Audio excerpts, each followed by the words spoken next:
وہ امام جو قیدی بن کے بھی خطبہ دے رہا تھا، آزادی میں اس نے کوئی خطبہ نہیں دیا. کیوں خطبہ نہیں دیا؟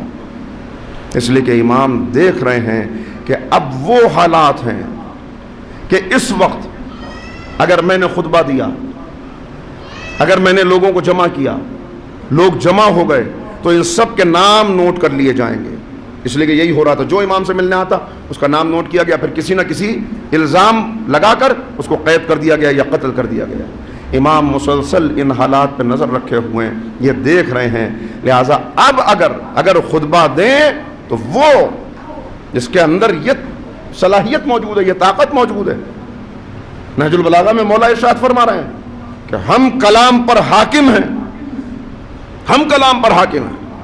خطبہ اس وقت کا امام نے اپنے بھانجے کو جس کا نام عبیدہ تھا اس سے کہا کہ ذرا ممبر پہ جا کے گفتگو کرو، تو وہ ایک لفظ نہ بول سکا ممبر پہ جا کے. اب وہ اس کے اسباب کیا تھے؟ دوسرا ایک سبب ہے، خود امام ممبر پہ تشریف لے گئے اور پھر امام نے خطبہ دیا اور کہا ہم کلام پہ حاکم ہیں، کلام کی جڑیں بھی ہم سے پھوٹتی ہیں، کلام کی شاخیں بھی ہم سے نکلتی ہیں. کلام الامام امام الکلام، امام کا کلام ہر کلام کا حاکم ہوتا ہے. تو اب وہ خون جس کی رگوں میں ہو، جس کا خطبہ دنیا وہاں دیکھ چکی ہو، اب وہ خطبہ نہیں دے سکتا، اس لیے کہ معاشرہ رسمی دین پر راضی ہو چکا ہے. جو چند گنے چنے کردار ہیں، اگر انہوں نے امام سے کھل کے تعلق رکھا، امام کی بزم میں آتے رہے، امام سے ملاقات کرتے رہے، تو پھر ان کو بھی چن چن کے قتل کر دیا جائے گا. لہذا پہلا معاشرے کی بیداری کا جو طریقہ امام نے اختیار کیا وہ کیا؟ امام نے خطبات کو دعاؤں کے سانچے میں ڈھال دیا. امام نے خطبات کو دعاؤں کے سانچے میں ڈھال دیا. یہ صحیفہ سجادیہ کی دعائیں نہیں ہیں، یہ نہج البلاغہ کے خطبے ہیں جو دعاؤں کی صورت میں ڈھل گئے ہیں.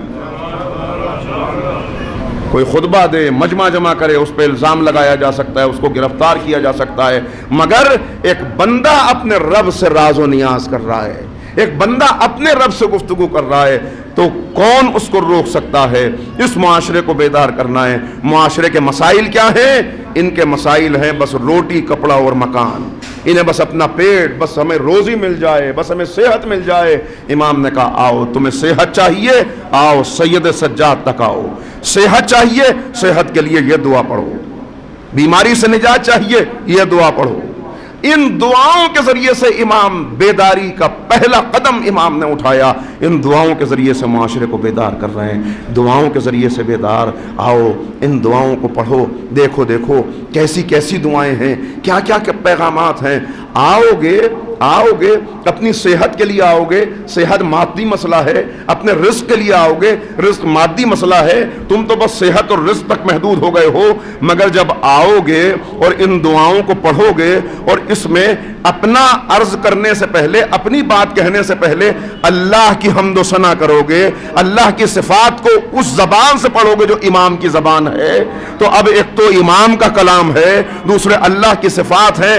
آؤ گے مادی مسئلہ لے کر، جاؤ گے مادی مسئلے کا بھی حل لے کر اور اپنی روح کو بھی بیدار کر کے.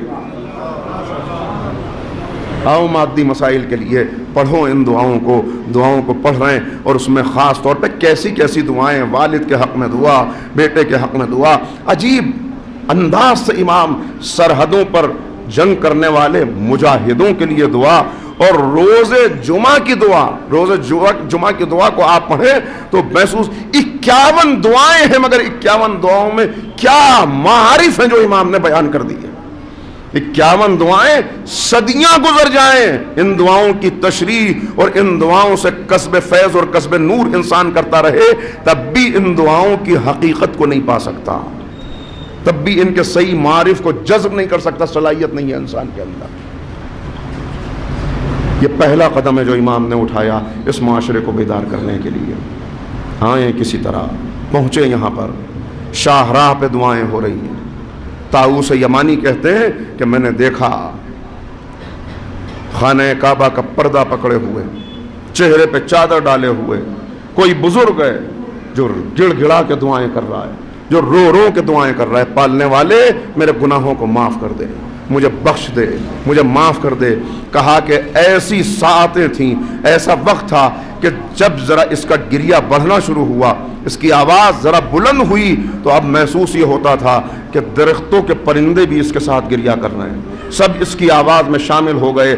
خانہ کعبہ مجمع موجود، بہت سے افراد عبادت کے لیے آئے ہوئے، مگر اب ایسا لگتا تھا وقت کی نبضیں تھم گئی ہیں، ٹھہر گیا وقت، ہر انسان اپنی جگہ پر رکا ہوا بس اس شخص کی طرف دیکھ رہا تھا جس کی دعاؤں کا اثر یہ تھا کہ ہر آنکھ سے آنسو جاری تھا، ہر آنکھ سے آنسو جاری تھا۔ وہ اپنے گناہوں کا ذکر کرتا تھا، یہاں ہر گناہگار کو اپنے گناہ یاد آ رہے تھے، آنکھیں بہہ رہی تھیں۔ کہ معلوم یہ ہوتا تھا ذرا اور وقت گزرا تو ایسا محسوس ہوتا تھا کہ اب نظر نہ آنے والی مخلوق ہے، اس کی آواز بھی اس کی آواز میں شامل ہو گئی ہے۔ اب صرف در و دیوار سے نہیں بلکہ آسمان سے بھی آوازیں آ رہی ہیں۔ کا دیکھا، کہتے طاؤس یمانی کہ حیرت میں تھے لوگ کہ کون ہے آخر یہ کہ جس کا یہ عالم ہے جو اس انداز سے دعا کر رہا ہے۔ کہ آخر میں ایک بوڑھا اٹھا، اس سے رہا نہ گیا، وہ آگے بڑھا اور اس نے اس کا بازو پکڑ کے اسے خانہ کعبہ کے پردے سے جدا کیا۔ ارے کتنے تیرے گناہ ہیں، کتنی دعائیں کرے گا، کتنا روئے گا، دیکھ تیرے رونے سے سب رو رہے ہیں، ایک عجیب عالم ہے، بس اب خاموش ہو جا، اللہ بخشنے والا ہے۔ ان کو جدا کیا اور اب جب چہرے سے چادر کو اٹھایا تو سید الساجدین زین العابدین امام موجود ہیں، امام کی دعائیں ہیں۔ کیا امام تو معصوم ہے، یہ امام ہمیں بتا رہے ہیں، یہ امام معاشرے کو بیدار کر رہے ہیں۔ اب کیسے روکو گے؟ خطبہ نہ دے سکیں مگر دعاؤں کے ذریعے سے بیدار کریں گے، تڑپ تڑپ کے دعا کر رہے ہیں۔ مجمع میں دعا مسجد میں موجود ہے، مجمع بھرا ہوا ہے اور امام دعا کر رہے ہیں۔ اے پالنے والے، مجھے غیر کے حوالے نہ کرنا، مجھے اپنے سے غیر کے حوالے نہ کر دینا، اگر تو نے مجھے غیر کے حوالے کر دیا تو میرا کیا بنے گا؟ اے معبود، مجھے اپنے حوالے رکھنا، مجھے وہ آنکھ نہ دینا جس میں حیا نہ ہو، مجھے وہ دل نہ دینا جس میں تیرا خوف نہ ہو، مجھے وہ نفس نہ دینا کہ جو قناعت پر راضی نہ ہو، مجھے وہ شکم نہ دینا کہ جو سیر نہ ہوتا ہو، مجھے وہ دعا نہ دینا کہ جس میں اثر نہ ہو، مجھے وہ صحت نہ دینا جو تجھ سے دور لے جائے، مجھے وہ رزق نہ لینا جو تیری یاد سے غافل کر دے، مجھے نہ دینا۔ اے معبود، میں رو رہا ہوں، میں تیرے سامنے رو رہا ہوں، کیسے نہ روؤں، کیوں نہ روؤں؟ میں رو رہا ہوں اب کی لذیق لہدی، میں رو رہا ہوں اپنی قبر کی تنگی پر، میں رو رہا ہوں اپنی لہد کی تاریکی پر، میں رو رہا ہوں اس دن کے اٹھائے جانے پر، میں رو رہا ہوں اس دن میرا کیا ہوگا، میں رو رہا ہوں اس گناہوں کے بوجھ پر جو اس دن میں لے کے کھڑا ہوں گا، میں رو رہا ہوں روشن چہرے والے میری طرف کیوں توجہ کریں گے جبکہ انہیں نجات کا پروانہ مل چکا ہوگا، تاریک چہرے والے میری خبر کیوں لیں گے؟ اس لیے کہ انہیں تو اپنی ہی نجات کی فکر ہوگی۔ اے معبود، بس تو مجھے نہ چھوڑ دینا، تو مجھے نہ چھوڑ دینا۔ یہ ہے سید الساجدین، یہ ہے معاشرے کی بیداری، یہ ہے غفلت سے چونکانا، یہ ہے غفلت سے چونکانے کا پہلا قدم۔ الأجل مولا مولا